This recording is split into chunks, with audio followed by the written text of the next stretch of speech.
Boa noite a todos, boa noite aos que estão em casa.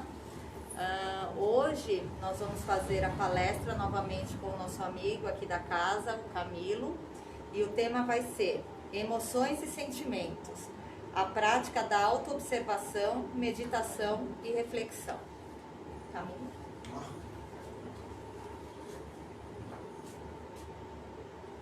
É muita mordomia. É tipo o ator da Globo, né? É que eu sou desastrado. Peraí, não, a gente vai ter que É perder importante, Camilo.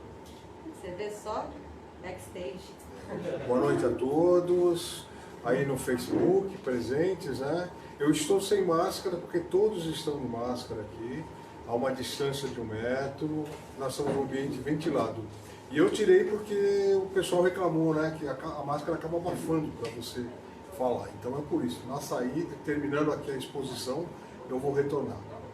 Bom, vamos conversar sobre um tema aqui que é o nosso patrimônio espiritual, são os nossos sentimentos e emoções. Quem aqui que não sofre com sentimentos e emoções? Todos nós. Aliás, nós experienciamos e evoluímos e convivemos e nos relacionamos através de emoções e sentimentos. Vamos tentar dar uma palhinha antes do que é emoção e sentimento. Emoção é a primeira reação que eu tenho em relação a algo que acontece do exterior no meu próprio interior. E sentimento é algo que eu vou formando em relação a essas emoções. Por exemplo, se todo dia eu passar na rua A, número B, e tomar um choque, eu vou criar um sentimento de medo em relação à rua A, número B. Não é assim que a gente tem? Quando a gente, os pequenininhos nossos também tomam um choque ali no dedo, ele já nem passa, né? Toma 3 e já passa do outro lado. É um sentimento de medo. Então dá para perceber que a nossa mente está plenamente povoada de sentimentos. E o sentimento não está no coração, está na mente. Sentimento de ódio, de prazer, de atração, de repulsa, seja qual for o sentimento. E no decorrer da nossa existência, nós vamos tendo as emoções, tendo os sentimentos, mas não questionamos mais. A gente começa a criar um sentimento, e aquele sentimento, o que a gente diz? Aquele sentimento faz parte da minha vida. Por exemplo, a mágoa. Vamos falar mágoa, né? Eu fui decepcionado várias vezes, talvez por várias pessoas, então eu sou uma pessoa magoada. Eu sempre tenho um sentimento de mágoa. Então se a Camila, a Érica, o Eric quiserem fazer alguma coisa para mim, provavelmente o que eu já vou fazer? Tem um sentimento de precaução, de medo de que eles me magoem. Isso pode se tornar um trauma, pode se tornar uma série de doenças emocionais e psíquicas. Então vocês perceberam que esse assunto é muito mais importante do que a gente imagina. Porque quando a gente se olha só como um ser biológico, né, um ser físico, então eu tenho que tomar remédio porque a célula fica doente, eu tenho que fazer isso, antiácido porque o estômago está com ácido demais, eu tenho que tomar remédio para dor de barriga, porque... Então a gente acaba se tratando como se fôssemos máquina. E nós não somos máquina. Não somos. Nós somos espíritos, princípios inteligentes em evolução, utilizando um corpo biológico com um sistema nervoso central, que é aqui, ligado ao meu cérebro, e o meu cérebro ligado à minha alma, ao meu espírito. Então eu sou muito mais que corpo. Tanto que a gente não fala é o corpo, alguém fala que é o corpo? Mas a gente fala é o espírito, a minha alma. Nem a alma, minha alma. A alma pertence a quem? Ao espírito. Então, as emoções e sentimentos são muito importantes, são. Por exemplo, pessoas melindradas demais, né? Você não pode falar nada, não é assim? Que você falou qualquer coisa, a pessoa já entende o outro. Mas por que ela entende o outro? Porque ela já está tão tomada por aquele trauma, por aquele sentimento, que não importa o que você fale. Basta você falar assim, Érica, por favor, faz isso, fala mais enfático, ela fala, o Camilo gritou comigo. Estou dando exemplo, é isso. Sabe, o Camilo gritou comigo e já sai chorando. E já me vê como uma pessoa que magoou. Se ela não vier conversar comigo, se ela não entender alguma coisa, não procurar conhecer por que ela é tão frágil assim, o que vai ocorrer? Ela vai ser magoada o tempo todo. O tempo todo ela vai ser magoada. Vai se sentir magoada, né? Nem sempre, em todas as ocasiões, você vai ser magoada, mas vai sentir. Mania de perseguição é assim, né? Pessoas que têm transtornos mentais sentam para assistir televisão e a televisão a gente fala de frente, né? A televisão de frente, né? Ela fala, olha, ele vai me perseguir. A televisão, aquela pessoa da televisão vai perseguir. Quer dizer, nem percebe que existe, que é virtual, que a pessoa que está do outro lado não a conhece, é ela que está vendo a pessoa, mas dentro da mente, aquilo é uma ameaça. E é capaz de ou ferir alguém, ou se autoferir no desespero de ser ameaçado. Outro sentimento de ameaça. O que a gente pode fazer em relação ao sentimento de ameaça? Desmaiar, correr, agredir. Geralmente a gente agride, né? Olha, eu vou agredir primeiro alguém antes que essa pessoa venha e... É um instinto de defesa, inclusive, né? Tanto que é previsto na lei humana, né? Na lei criminal existe o direito à defesa. Puxa, você me ameaçou tanto, me ameaçou, eu me defendi. Isso é uma coisa. Outra coisa é eu planejar alguma agressão, algum atentado contra a sua vida. Já é outro capítulo da lei. Então você percebe que os sentimentos estão nas próprias leis humanas. Eles estão nas uniões de casais. Por exemplo, sentimento. Né? Vou me casar com alguém, alguém vai se casar com outro. Qual é o sentimento que leva? De construção familiar, o sentimento de atração física, emocional, não sei. Aí não vamos entrar em discussão quais são os parâmetros de cada um. Mas são sentimentos, não são? Eu nem pego o currículo de alguém e falo, olha, eu vou me apaixonar por você. É porque não tem com currículo, né? Ninguém pega. Mas tem que pegar o currículo verdadeiro, não o meio do mundo. Porque o mundo vai ser bom. Concorda? Eu sou egocêntrico, por exemplo, eu vou dizer tudo de melhor. Agora, o meu currículo verdadeiro talvez você renegue. Você fala, opa. Mas percebem que a gente não faz isso racionalmente, a gente faz emocionalmente. Você percebe isso muito claro, por exemplo, quando você tem volume de pessoas aglomeradas, seja no estádio de futebol, no show, e sai uma briga. E geralmente é proporcionado por duas pessoas. Mas de repente, se essas duas pessoas começam a brigar de uma maneira tão profunda, que alguém vai tomar partido e as pessoas começam a brigar. E de repente, de duas pessoas que tinham um conflito, você tem 500, 600, 2.000.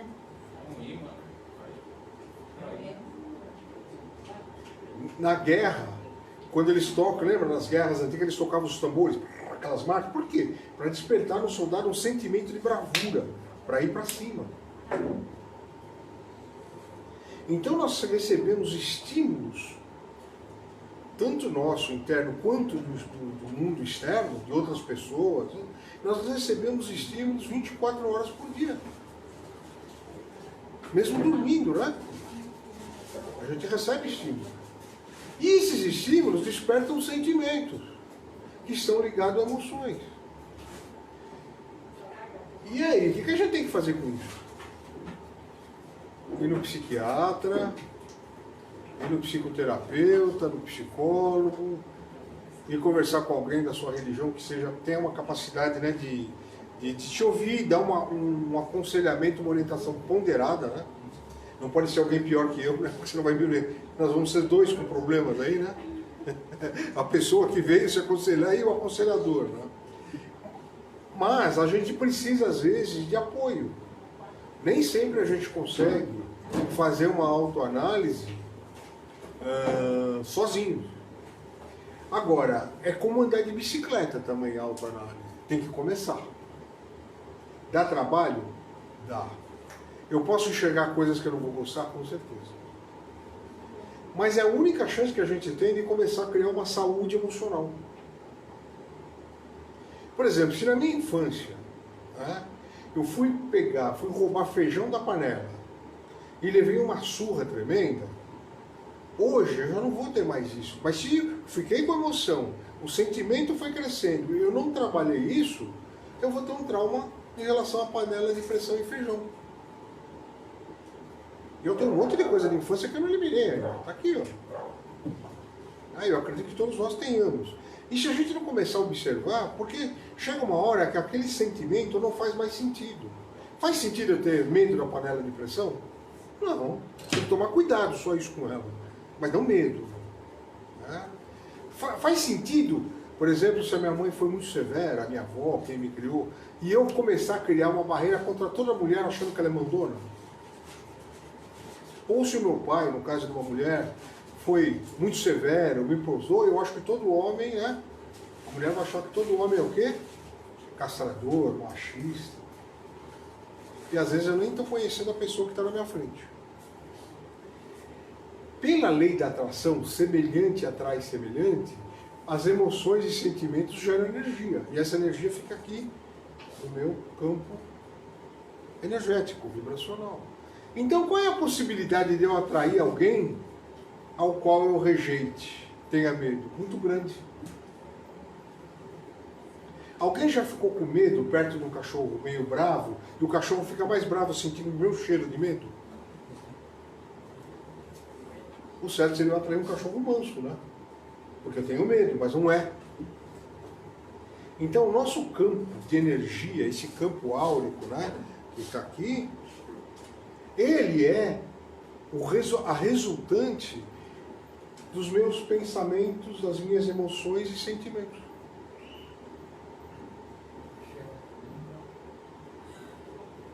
E é aí que a forca torce o rabo. Que você fala, poxa, mas a pessoa casou com seis vezes com 6 pessoas alcoólatras. Caramba, que sina, né? Que azar, que karma, né? Mas não é.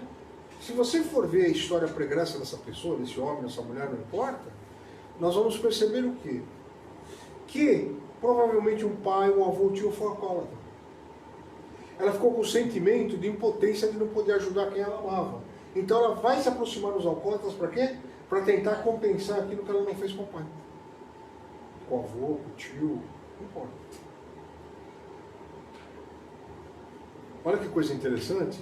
E se a gente começar a prestar um pouquinho de atenção em nós mesmos, nós vamos perceber que na maioria dos tempos nós estamos agindo e reagindo por causa desses sentimentos e emoções. E às vezes eles não fazem muito sentido. Falei do medo da barata, né? Esse é o clássico medo da barata, né? Tem homens e mulheres que têm medo de barata, tem criança que tem, não importa. Mas olha o tamanho da barata. Tem gente que luta com um lobo na rua e não tem medo da barata. Faz sentido você ter medo da barata? Pelo tamanho dela? Ela tem medo da gente, com certeza. Ela vai olhar e querer escapar. Porém, a barata para mim pode representar um pequeno inseto. Mas para o Eric um, para a Camila outro, nosso amigo aqui outro, para você outro. E não importa o que a barata é, importa como eu a enxergo.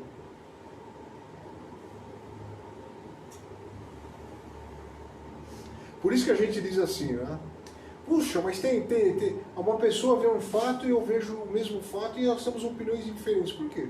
Porque aquele fato para mim talvez não seja traumático, seja um fato mais corriqueiro. Mas sei lá, para você, talvez seja um grande trauma. Então você vai achar aquilo o fim do mundo.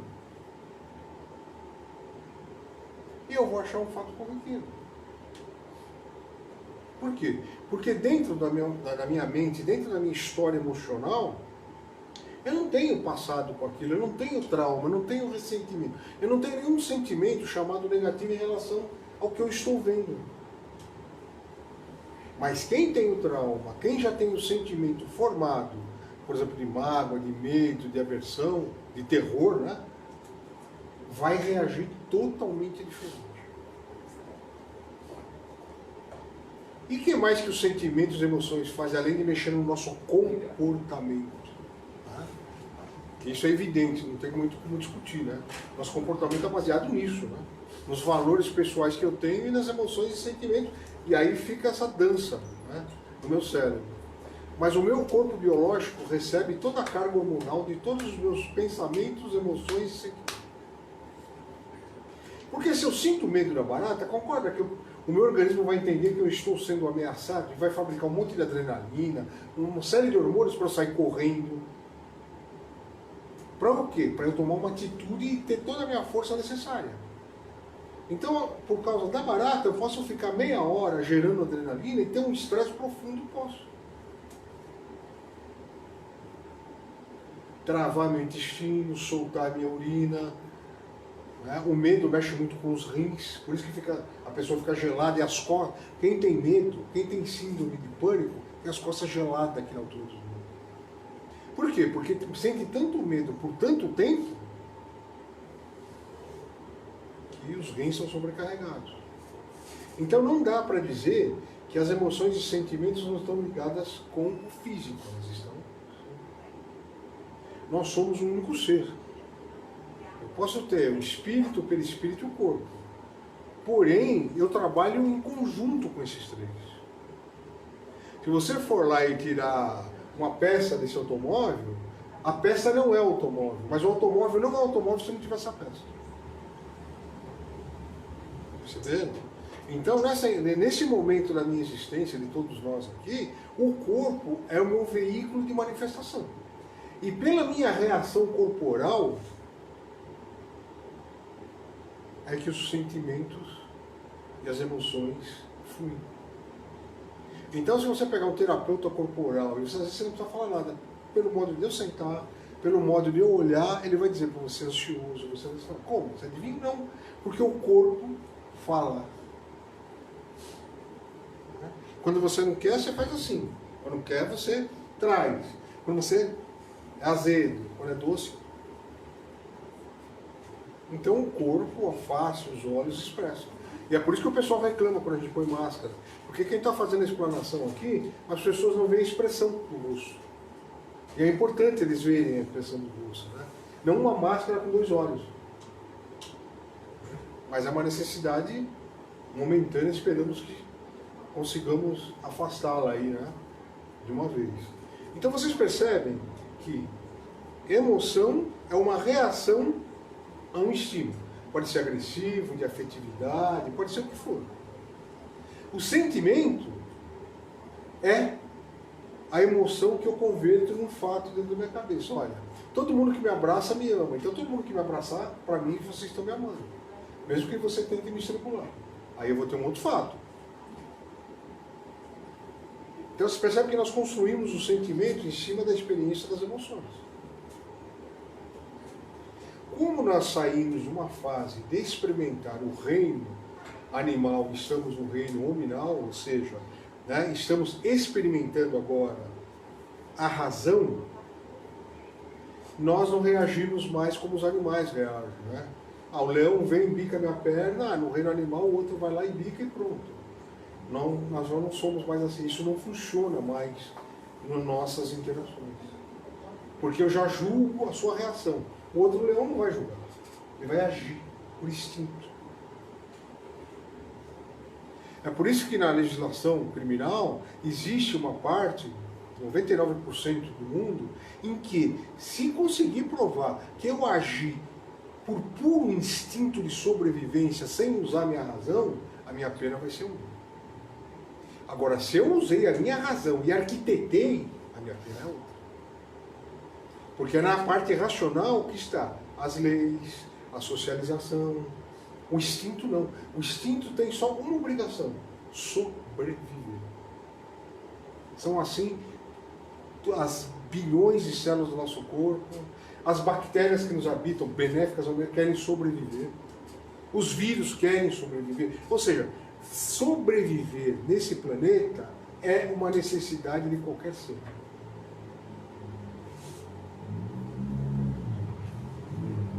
Agora, quando chegamos no nosso reino ruminal, o reino dos homens, das mulheres, dos seres racionais, a gente não precisa mais ser assim, a gente tem que começar a deixar de ser. E aí a gente precisa começar a usar a razão para entender as nossas emoções mais instintivas. Eu adoraria poder sair na rua e beijar todas as mulheres bonitas que eu encontrar, mas não quero que ninguém pegue minha filha. E aí, como fica? Minha filha não é minha filha? Ah, mas eu vou beijar as filhas dos outros, não vou, porque elas são filhas de alguém. Mas não vou pedir licença. Ah, eu estou com vontade. Explica um pouco essas pessoas que entram no ônibus e praticam atos libidinosos. Então, porque não tem, ela dá vazão, eu quero. Quando a pessoa está mentalmente comprometida, tem uma patologia mental, ela também, se você fizer com ela, ela não vai estranhar. Porque é normal. Agora, se ela reagir, aí já não é mais patologia. Ou seja louco não rasga dinheiro. Né? Se está rasgando dinheiro, é louco. Chamado louco. Perceberam, então, que dar vazão aos instintos, a gente descarrega aquela energia que a gente não consegue entender. Então, eu vou descarregar. Eu não aguento, eu vou e brigo. Né? Quando a gente era mulher que tinha muito isso para nós homens. Né? Eu não aguento e vou. Né? Quantos amigos eu tive que tirar de briga? Porque eu falei, cara, você tem que pensar, não consigo. Quando eu vejo, eu estou lá. Então, agora a gente está num ponto em que isso, lá atrás, quando a gente saiu do estado animal, veio experienciando as primeiras etapas do estado do reino nominal, do reino humano, e isso era visto pela lei divina com parcimônia, com paciência. Vamos dar um tempo, o Camilão saiu da gruta agora, ele estava lutando com o urso, calma. Mas nós já estamos chegando num ponto que não dá mais para dizer que não existe consciência de que, para se estar em sociedade, eu não posso sair beijando todo mundo na rua e nem quero que saia todo mundo beijando minha filha. Eu estou com vontade? Mas peraí, então você vai lá e conversa com a pessoa. Se ela deixar você beijar, parabéns. Vocês. Né? Agora, invadir. E a gente gosta disso, de forçar as pessoas a se submeterem às nossas vontades. Eu estou dando um exemplo assim, entre coisas, mas pode ser qualquer coisa, tá, gente? Tipo assim, você vai fazer uma festa de final de ano. O mais democrático vai perguntar, o que você vai querer, que você vai levar? Não. Vamos fazer assim, porque não adianta, porque vai dois lá e determina, todo mundo come, todo mundo acaba aceitando para uma briga. Mas reclama. Mas quando os governos fazem isso com a população, ela reclama. Agora, quando a população não quer assumir a responsabilidade pelos seus sentimentos e emoções, ela delega para o governante e se joga na mão. E a gente faz isso na vida pessoal. Com o companheiro, com a companheira, com o filho, com a filha, com o patrão. É melhor eu jogar minha sorte na mão da Camila, porque amanhã, se eu der errado, a culpada é a Camila e não eu. Mas se eu for começar a fazer uma avaliação dessa pessoa que eu sou, que eu estou, eu vou ver o seguinte, que eu tenho medo de responsabilidade. Por quê? Porque para mim responsabilidade significa culpa. E culpa é castigo. E castigo é pecado. Olha o que está na minha cabeça. Então eu vou ocultar as minhas culpas para não ser castigado. Mas vai ficar dentro de mim isso. E aí a Camila vai chegar, Camila, você viu aquele cara, né? Ele falou como você, mas ele é um enganador. Camila, você está dizendo que eu sou o quê? É para mim essa indireta, não é indireta para mim. É que eu já me sinto culpado pelo relator. Já me disparou dentro da minha mente isso daí. Aí eu brigo com ela. E ela só me fala, puxa, o Camila não entendeu nada. Eu fui lá só dizer que encontrei alguém que falava do jeito dele, mas que é enganador. Eu não disse que ele é enganador.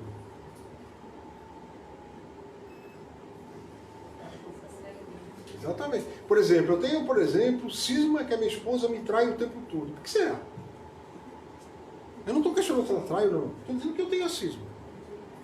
Que é isso? É porque eu já fui traidor em alguma instância, ou nessa, numa anterior, não importa. E eu sei como se trai. Eu vou contar uma história pessoal para vocês. Eu, desde os 7 anos, eu sempre gostei de estudar história e política. Isso é uma coisa minha. E aí eu cresci um crítico dos políticos todos, que eu achava assim, sabe? Eu batia. Até que um dia eu falei, espera aí. Alguém lá em cima chegou e... Até quando você vai assim? Aí eu comecei a ver o seguinte. Eles erram como eu. Eu não estou justificando. Tá? Não é para nós aceitarmos tudo, não é isso. Mas eu estou tentando entender que quem está naquele poder... pode estar tremendo e errando como eu estaria. Então eu percebi uma coisa, eu não fui fazer volta em vidas passadas, porque não adianta. Porque a minha vida é essa. Mas eu percebi que com certeza eu tive o poder político na mão e não soube utilizá-lo. E carreguei esse sentimento de culpa. E o que o meu sentimento de culpa fazia? Eu ser um crítico voraz de qualquer político. Porque eu era crítico não de uma maneira assim, pô, esse governante aí podia fazer diferente. Ó, peraí, ele está equivocado ou está agindo de má fé, mas nós precisamos... Não, eu descia um porrete. Era metralhadora no paredão. Então, é trauma, isso meu. Sou eu que tenho que me cuidar antes de mandar o governante se cuidar. E aí eu comecei a prestar mais atenção nas minhas emoções.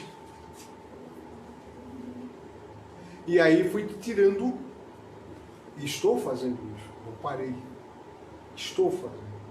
Então vocês percebam que por trás de uma emoção, de um sentimento, tem toda uma estrutura, talvez, de boa parte das nossas vidas. Quem garante é que hoje as pessoas que são racistas, segregacionistas, não foram escravos também? Provavelmente, aliás, nós já desempenhamos todos os papéis possíveis e imagináveis. Homem, mulher, escravo, senhor, rico, pobre. Tá? E a lei divina nos coloca em cada encarnação, não para ser castigado, mas simplesmente para aprendermos. Se eu estou açoitando escravos uma encarnação, e não aceitei, e não vou... Como que eu vou aprender sendo escravo, gente? É para sentir a dor que eu sinto, para eu sentir também. Agora, não adianta eu me revoltar, né? Não adianta eu me revoltar. A história também daquele que tem trauma do traidor, de traição, e por quê? Porque já traiu muito, mano. Porque já traiu muito, né? Se já traiu muito, eu já sei como é. Vamos falar, eu falando comigo mesmo, né? Eu sei como que se faz, né? E já vou olhando para vocês como se vocês fossem traidores.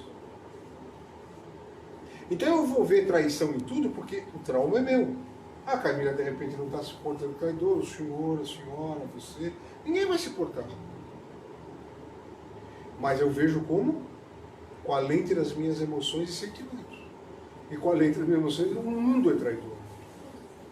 Porque quando a gente sofre uma traição, uma mágoa, a gente olha e empacota tudo e fala, esse mundo é cruel.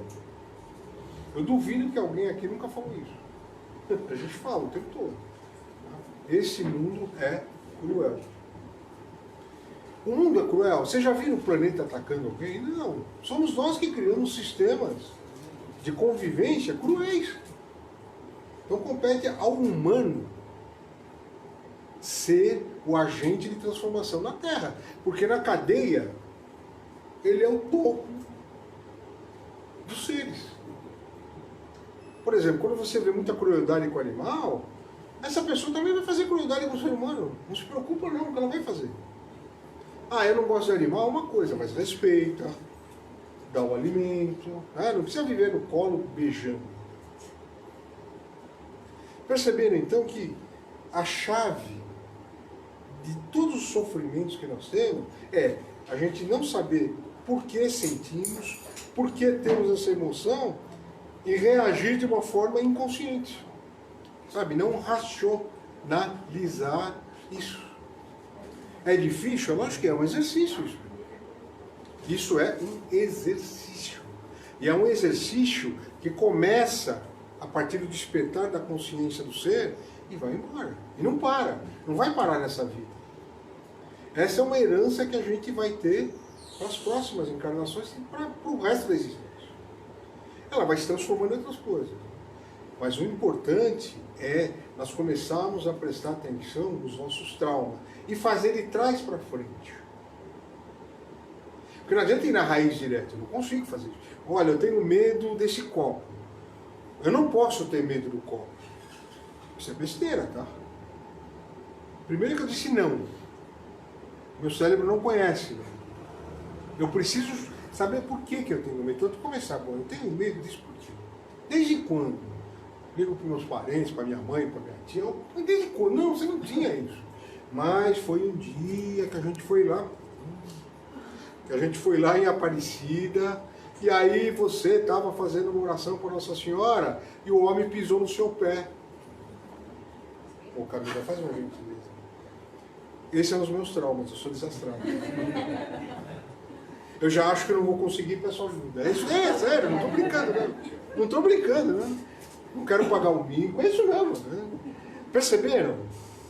Então, é isso que o psicólogo faz, o terapeuta faz. É isso que a espiritualidade faz, olhando numa amplitude espiritual. Agora, não espere que chegue aqui o Frei, através do lado médio, diga, olha, na encarnação X você teve isso, agora você faz assim, assim, assim, você não precisa fazer mais nada. Segue essa receita e vai embora. Isso não funciona. Porque a experiência é minha. Sou eu que tenho que transformar a minha existência. Não é nenhum de vocês, nem Jesus, nem Deus. Deus outorga esse direito a mim. Tudo que todo efeito causado por uma ação de um espírito da criação, só pode ser revertido por esse próprio espírito, sabiam? Se eu vim aqui bater em todos vocês, do nada, resolvi, para a palestra, a exposição, e vou bater em você. E não vou dar satisfação, boto minha máscara e vou embora. Aí eu desencarno. Aí eu falo, que legal, puxa vida, então faz o seguinte, já entendi. Então eu vou instituir a Camila, vou instituir a Terezinha, vou instituir a Maria, o João, e eles vão se retratar com vocês e eu já prossigo. Tá? Eu gerei, a ação partiu desse ser, desse espírito, ela tem que ser revertida por ele. Não funciona diferente. Eu já tentei, tá? Não funciona. Eu já cansei. Não adianta mandar a mãe fazer lição, não adianta... Porque sabe onde está? Está dentro de mim a ação. Está no meu inconsciente, está no meu perispírito, está no meu ser. Então, por mais que eu tenha que terceirizar o meu karma, né? Vamos chamar de terceirização de karma, não vai funcionar. A Camila vai fazer bondade no meu nome, vai servir para ela, bacana, não sei, mas... A não ser que eu pegue o exemplo dela para fazer, mas eu vou precisar fazer. Deus, até então, por onde a gente pode entender nesse momento, Deus não faz assim, me dá a vida, eu estraçalho essa vida, o brinquedinho, ele fala, depois eu te compro outro, cara, como meu pai fazia erradamente. Depois eu te compro outro. Ele vai te dar o brinquedo quebrado e fala, quanto tempo você precisa para arrumar isso? Vou precisar de uma encarnação, primeiro para entender e estudar, para depois fazer, tá bom, então vamos parcelar. Você vai fazer 2 encarnações para começar a entender, vai dar um tempo de 3 e depois você volta e conserta. Por que você acha que o Chico Xavier tinha tanta doença? Porque eram os restos da encarnação dele que talvez ele tenha que ter parcelado para ele poder suportar e fazer. Quantas doenças o Chico Xavier não tinha? Eu não tenho a crença de que sofrimento traz evolução. Sofrimento traz a possibilidade de eu aprender e evoluir, mas não traz evolução diretamente. Né? Sofrer, evoluir. Sofrer, evoluir. Isso não existe. O fato só de sofrer não quer dizer nada. Tem que saber lidar com o sofrimento. Eu tenho que entender o sofrimento e transformar. Isso daí é a reforma íntima. Por isso os temas vão ser todos encadeados toda quarta-feira. Na próxima quarta nós vamos falar disso. Não é para ela evoluir? Oi? O sofrimento que ela tem não é para ela evoluir? Não. O sofrimento é para mostrar que eu tenho que mudar. A febre, a dor de barriga. Não adianta tomar remédio para não ter, porque tem uma origem isso. Ou a gente acredita que já nascemos sofrendo e que Deus já bota a gente na estrada sofrendo. Eu não gerei karma nenhuma, ação nenhuma. E já começou. Ou a gente começa a trocar a culpa dos atos por responsabilidade dos atos. Poxa, eu gritei com a Camila. Hoje eu estou com vergonha, tá? Mas amanhã eu ligo para ela. Pô, Camila, você me desculpa. Não adianta dar desculpa. Eu falo assim, porque eu estava nervoso. Desculpa, eu me excedi, não me controlei. Você me perdoa? Perdão se perde em palavras rápidas, mas com sinceridade. Quando eu começo a dar volta é porque eu não quero pedir. Mas você também sabe, né, Camila, que não é fácil a minha vida. Aí já comecei, é o tribunal. Aí é o advogado de defesa. que é o nosso ego. Agora, quando eu chego e falo, eu pisei no tomate porque eu sei que não devo fazer isso, mas eu não me controlo. Então, eu me cedi, então você peça desculpa. Pode. E o que eu posso fazer, Camila, para reparar isso daqui com você? Ela fala, olha, Camila, você vai lamber a calçada ali toda a Vila Mangalô durante 6 anos, eu não vou fazer isso. Porque aí ela vai querer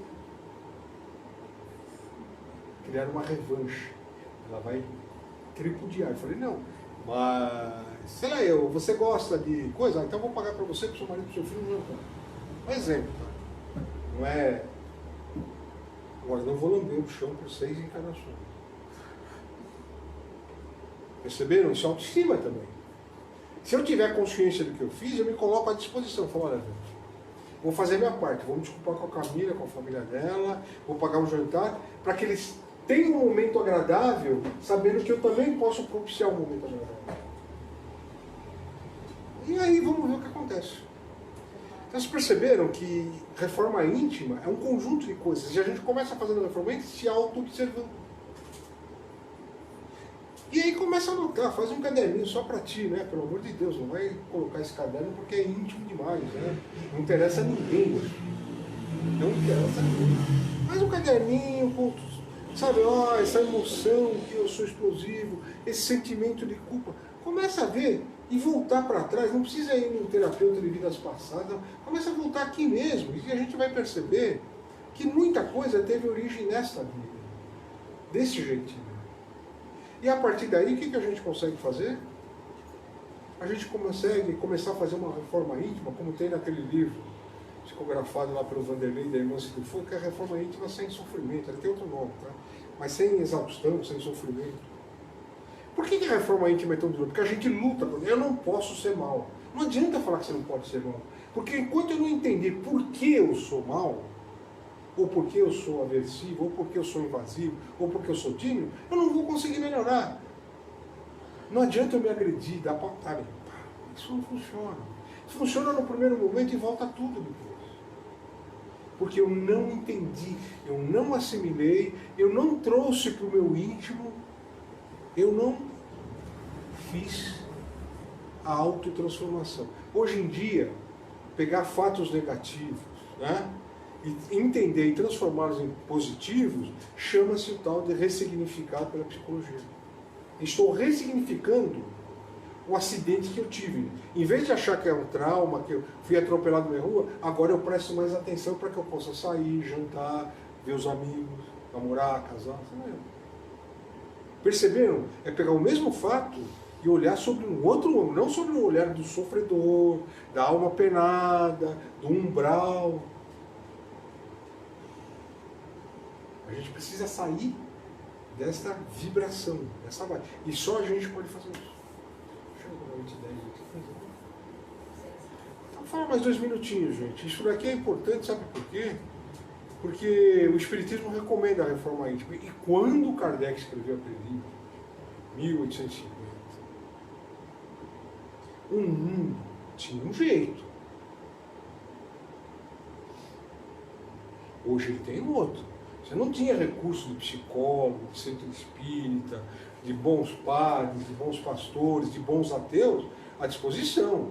Era uma lei rígida, eram 2 religiões do mundo inteiro, tá? O budismo de um lado, o catolicismo do outro, e o judaísmo. Tá? E só. Eram 5 grandes religiões, né? Divididas por habitantes. E rígidas, né? Extremamente rígidas. Mas por que elas eram rígidas? Quanto mais instintivo, quanto mais perto do estágio animal, as leis precisavam ser mais punitivas. Mas à medida que eu tenho a capacidade de raciocinar, de entender, de me transformar na minha essência, eu não preciso mais de altas punições. Para que tanto karma? Fica assim, né? O hindu chama a roda de Sansara, nasce e renasce, nasce e renasce, e sempre. Então a gente não pode esperar que o mundo, que as pessoas, que os nossos parentes, que Deus, que Jesus vá fazer aquilo que me é dado o direito de fazer, que seja seguir o caminho da luz. Mas não porque eu tenho medo do umbral, é porque eu acredito que a luz é verdadeira. Olha a diferença. Ah, eu não bato em ninguém porque eu tenho medo de ser preso. Eu tenho consciência? Não. Porque vontade eu tenho, eu só não faço porque eu não quero ser preso. Isso não é consciente. Por que a gente está usando máscara aqui? Ah, porque é o seguinte, gente, se você pegar aqui umas luzes, umas câmeras em slow motion, eu estou soltando gotículas e gotículas. Por isso que eu pedi para ninguém sentar aqui. Nesse exato momento, eu tomei as 2 doses da vacina, pode ser que eu tenha coisas leves, mas eu posso estar transmitindo para você. Para quê? Para que eu preciso? É meu direito, sim. O direito individual deve ser preservado. Porém, o meu direito individual, esse ser aqui, jamais vai se sobrepor ao de todos. Senão a criação está em ameaça. Eu sou um que posso destruir meu nome. Aí explica um pouco esses líderes, esses guerreiros da história que queriam dominar o mundo. Sabe por que eles queriam dominar o mundo? Porque eles não se dominavam a si mesmos. Então eles precisavam dominar o mundo para ter a sensação que tudo está sob domínio. Tá bom? Muito obrigado, boa noite. Obrigado, Camila.